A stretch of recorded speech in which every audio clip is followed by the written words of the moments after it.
수업 중인 교실의 민낯은 처참합니다. 학생들은 대놓고 잠을 자거나 게임에 몰두합니다. 심지어 교단에 선 교사의 뒷모습을 몰래 촬영하며 조롱거리로 삼습니다. 수업 중 스마트폰을 수거하자 분노한 학생이 거칠게 교사를 위협합니다. 교사의 교육 활동을 위협하는 학생들, 교실에서 상상을 초월하는 일이 벌어지고 있습니다. 너 안 준대? 네. 준다고 했어. 네가 준다 하면 줄게. 핸드폰을 돌려주지 않자 교사의 책을 집어 던지는 학생. 핸드폰을 빼앗긴 학생은 반성이 아닌 거친 반항과 물건을 집어 던지는 폭력을 행사합니다. 이것이 요즘 교실의 민낯입니다. 학교에서도 선생님 조롱하고 또 욕하고 이런 애들이 많은데 진짜 어디까지나 지도를 해야 하는 입장에 있기 때문에 항의 기간에 신고하기도 어려운 입장에 있어서 일부 학부모들의 민원 제기도 선을 넘었습니다. 무조건 교무실로 달려와 퍼붓는 고성과 삿대질. 뭐가 뭔데? 아버님 여기 학교 학부모의 악성 민원으로 교권은 무참히 짓밟히고 있습니다. 이제 일어서면서 제 멱살을 잡은 거죠. 되게 수치스럽고 조직에 대해서 회의를 많이 느끼는데 선생님들이 너무 두려워하세요.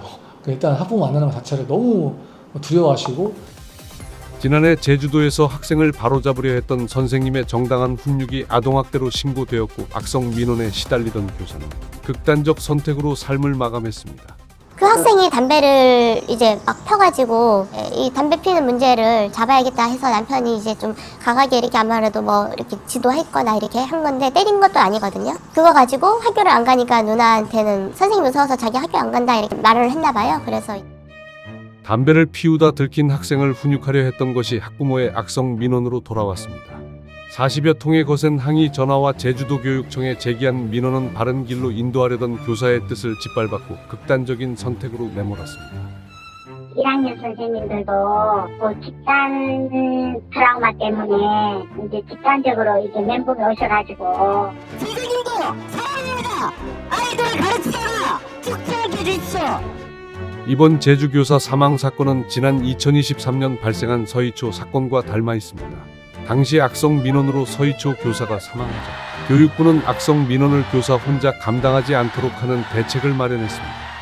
일부 학부모의 악성 민원으로부터 교사를 보호하기 위해 교사 개인이 아닌 기관이 대응하는 체제로 전환하겠습니다. 교사들을 보호하기 위해 재개정된 이른바 교권보호법. 이에 따라 악성 민원은 교사 개인이 아닌 학교장과 교감, 행정실장 등으로 구성된 민원 대응팀이 전담하게 되며 교사는 즉시 악성 민원으로부터 분리됩니다. 특히 민원 처리의 책임자로 학교장을 지정한 것이 눈에 띕니다. 하지만 일선 학교에서는 여전히 교사에게 업무가 미뤄지고 있습니다. 현 선생이 재직했던 학교는 어땠을까? 네, 선생님 안녕하세요. 여기는 서울에 있는 뉴스피릿이라는 인터넷 언론사인데요. 그 당시에 민원 대응팀이 구성이 됐었나요? 그런 쪽은 뭐 저희가 뭐 다 답변을 하기가 좀 그렇긴 합니다. 지금. 그냥 그 선생님께서 그 휴가를 안 해결하고 가라고 그러셨잖아요. 예, 그런 쪽은 저희가 뭐 경찰이든 뭐 여러 가지 조사를 받아서 답변했는데요. 근데 언론 쪽에 좀 답변하기가 좀 그래서 저희도 인터뷰 좀 사용할까 합니다. 병가를 막았던 학교는 제대로 된 답을 내놓지 못했는데요. 만약 학교 민원 대응팀이 제 역할을 하며 교사를 위한 방패가 되어 주었다면 현 선생의 비극은 막을 수 있지 않았을까요? 교장 교감이 도와주셨다던가 했으면 안 죽었을 수도 있는데 다 모른 척 한 거죠 다. 현실성이 부족했다라는 게 이제 드러난 거고 흔히 얘기하는 탁상공론으로 이제 부편으로 이렇게 정리되다 보니 그리고 그 시스템이 완벽하다고 스스로 자평하다 보니 여전히 해결이 안 된 거 아닌가. 학부모의 악성 민원에 학교장과 교감 행정실장이 책임지는 민원 대응 제도가 만들어졌지만 유명무실했습니다. 2024년부터 2025년까지 전국 학교에 제기된 민원은 무려 13만 4천여 건.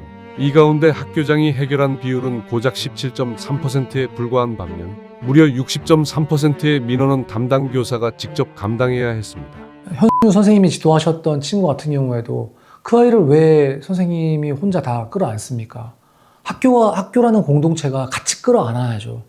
담임 혼자 그 모든 것을 끌어안으라고 하는 그런 방식으로는 지금 이 달라진 아이들과 이 시대에서는 맞지 않다고 봅니다. 그렇게 했다가는 또 제2의 제3의 선생님이 나타나지 않을까 좀 걱정되는 마음이 있습니다. 교권이 무너지고 있는 학교의 현실이 드라마로 만들어졌습니다. 넷플릭스 드라마 참교육. 교사들을 무시하고 괴롭히는 학생들은 교권감독관에 의해 응징되고 처벌받습니다. 현실에서 좀처럼 볼 수 없는 교권감독관에 참교육의 시청자들의 반응은 뜨거웠습니다. 일탈 학생들의 교권 침해가 전국민적 관심사가 되자 지난 6월에 당선된 신임 교육감들도 앞다투어 교권보호국 설치를 서두르고 있습니다. 교육활동보호국 교권보호지원단 교육활동보호 담당관, 이름은 제각각이지만 교권보호라는 목표는 같습니다. 하지만 드라마의 화제성을 쫓는 졸속이라는 비판도 이어집니다. 신임 교육감들의 이런 정책 추진에 현직 교사들은 어떻게 생각할까? 현직 교사들의 모임, 좋은 교사 사무실을 찾았습니다.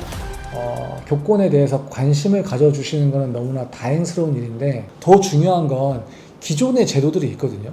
기존의 교권업법이 있고 근데 거기에 나와 있는 것들조차 지금 제대로 안 되고 있거든요.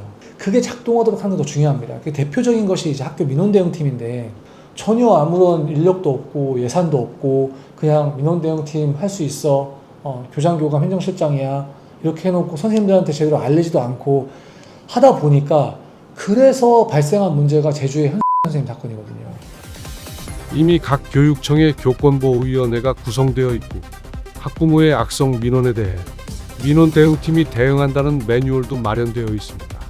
교사들은 이미 만들어져 있는 제도를 제대로 운영하지 못하면서 신규 조직을 만든다고 효과가 날지 의문을 제기합니다. 나아가 교사들의 정당한 교육활동이 애초에 악성 민원의 대상이 되지 못하게 만드는 것이 무엇보다 중요하다고 지적합니다. 학부모들이 제기하는 민원 상당수가 타당하지 못한 경우가 많기 때문입니다. 이제 학부모나 또는 다른 사람이 제기하는 그런 아동학대의 신고의 한 95%가 90% 이상이 불기소 처분이 됩니다. 진짜 아동학대가 뭔지, 아동학대 이 선을 넘어야 아동학대입니다. 이 선을 넘어야 아동학대 신고할 수 있는 겁니다. 라고 뭔가 좀 자료집을 만들든 매뉴얼을 만들든 해서 학부모님도 좀 의무 교육을 좀 했으면 좋겠어요. 무너진 교실을 바로 세우고 교사의 가르칠 권리를 실질적으로 보장할 근본적인 대책을 요구하는 목소리도 커지고 있습니다. 도대체 우리의 교실은 왜 이토록 처참하게 무너져 내린 걸까요? 학교에서 학생들의 인권과 권리만 강조하다 보니 교사의 정당한 교육이 악성 민원의 표적이 된다는 지적이 일고 있습니다. 학생 인권이 강화되면서 조례가 생겨나면서 그에 대한 얘기들도 많이 하고 있죠. 정서학대라든지 아동학대라든 그런 지도 과정에서의 어떤 민원 요소가 발생을 하게 되는 것 같아요. 일체의 체벌과 징계를 금지하고 사생활의 자유와 인권 보호를 전면에 내세운 학생인권조례. 하지만 교육 현장에서는 이 조례가 교사의 손발을 묶고 정당한 훈육조차 불가능하게 만든다는 목소리가 끊이지 않고 있는데요. 서희초 교사 사망 이후 학생인권조례를 전면 폐지하라는 요구도 커지고 있습니다. 다른 학생이나 교직원이 누려야 할 권리나 학생의 학교 생활에 대한 책임과 의무는 빠진 채 나의 권리만 명문화되었다는 점, 학생에 대한 정당한 훈육 권한을 박탈한다는 점. 수업 시간에 대놓고 잠을 자도 깨우기 힘들고 스마트폰 사용도 막을 수 없다고 교사들은 말합니다. 학생 개인의 인권과 자유만을 강조하다 보니 다른 학생의 학습권은 물론 교사의 수업권이 심각하게 침해받고 있습니다. 이런 상황에서 2025년 서울시의회는 학생인권조례 폐지안을 가결시켰습니다. 서울특별시 학생인권조례 폐지 조례안은 원안대로 가결되었음을 선포합니다. 정말 학생인권조례안이 폐지되면 교권이 정상화될까요? 법률 전문가를 찾았습니다. 학생인권조례라는 측면 때문에 어떤 선생님들이 조금 더 이제 교육하기 어려워지는 환경도 있는 것은 분명한 사실인 것 같고, 그렇다고 학생인권조례가 없어진다고 이게 모든 걸 한 번에 해소되지 않는다는 것도 분명한 사실입니다.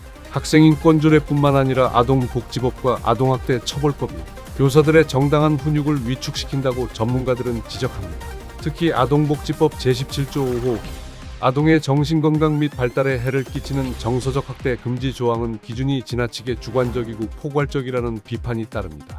교사의 훈계에 학생이 기분 나쁘고 수치심을 느꼈다면 아동학대 신고 대상이 됩니다.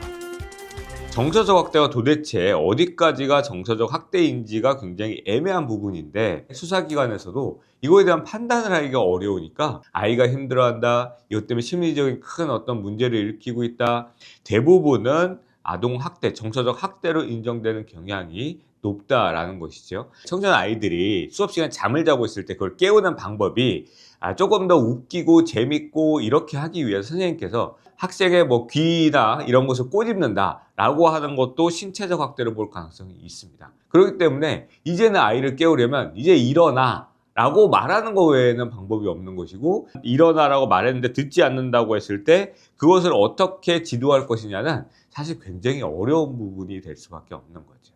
선생님들은 그러면 오히려 방치해두면 그 선생님도 안전을 지킬 수 있겠네요. 그렇죠. 오히려 선생님 입장에서는 그러한 이 문제되는 학생들을 지도하는 것을 방임하거나 포기하는 것이 자신을 더 지키게 되는 그런 방법이 될 수 있기 때문에 이것이 과연 교육적으로 옳으냐라는 부분에 대해서 우리 사회가 전체적으로 좀 고민해 볼 필요가 있습니다. 학생 지도에 있어서 훈육과 학대의 기준이 사회적 합의를 통해 마련되어야 한다는 목소리가 커지고 있습니다. 나아가 전국 교육청에 구성되어 있는 지역교권보호위원회가 피해 교원들을 구제하기 위한 제도 개선에 적극적으로 나서야 한다는 주장도 힘을 얻고 있습니다. 홍준 선생님, 그 교권 침해 인정이 됐는데 결국에는 그 8시간 의무교육 나왔거든요. 사람이 죽었는데. 민원 제기한 사람이. 예, 8시간 의무교육 나왔어요. 그게 현실이거든요. 그런 게 너무 약한 거예요. 그럼 그 8시간 의무교육 안 하면 어떻게 되냐? 그냥 과태료 내는 겁니다. 그럼 끝나요.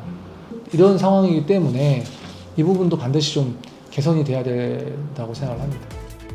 학생이 교권 침해 행위를 저질렀을 때 생활기록부에 기록해야 한다는 목소리도 커지고 있지만 부작용을 우려하는 반대 의견도 상당합니다. 하지만 학교는 전인교육이 이루어지는 곳이라는 특수성을 감안해서 심도 있는 논의가 필요한 때입니다.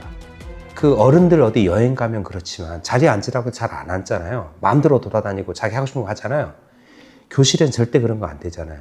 다 제각각 마음대로 해버리면 학교에 이게 제대로 뭔가 움직일 수가 없으니까 그런 특수한 상황인데 밖의 시선으로 뭐 가정의 시선으로 딴 데 어디 시선으로 학교를 보면 학교는 인권 침해가 일어나는 곳이죠. 그런 시선이 저는 바뀌어야 된다고 봐요. 근데 그 단지 시선의 문제가 아니라 제도적으로 그걸 바꿔야 된다고 봐요. 현 선생이 세상을 떠난 지 1년. 교사를 천직으로 여겼던 남편의 부재가 여전히 믿기지 않습니다. 남겨진 아내와 아이들의 삶은 붕괴되었고 매일 밤 깊은 트라우마와 싸우고 있습니다. 지금 실질적인 가장이 됐고 지금 아이들도 트라우마로 인해서 이제 병원 상담 치료를 받고 있고 저 역시도 공황 증세라던가 화병처럼 막 나가지고 저도 지금 병원 치료를 받고 있고 홀로 2 아이를 키우는 아내. 경제적인 부분도 걱정이지만 더 큰 걱정은 아이들의 마음속에 남겨진 상처입니다. 학생을 존중했던 교사가 악성 민원으로 무너졌고 단란했던 가정은 파괴됐습니다. 이 잔인한 비극을 멈추고 교실을 바로 세우기 위해 실제적인 제도 개선을 촉구합니다. 현 선생님의 명복을 빕니다. 여러분의 관심이 유족에게 힘이 됩니다.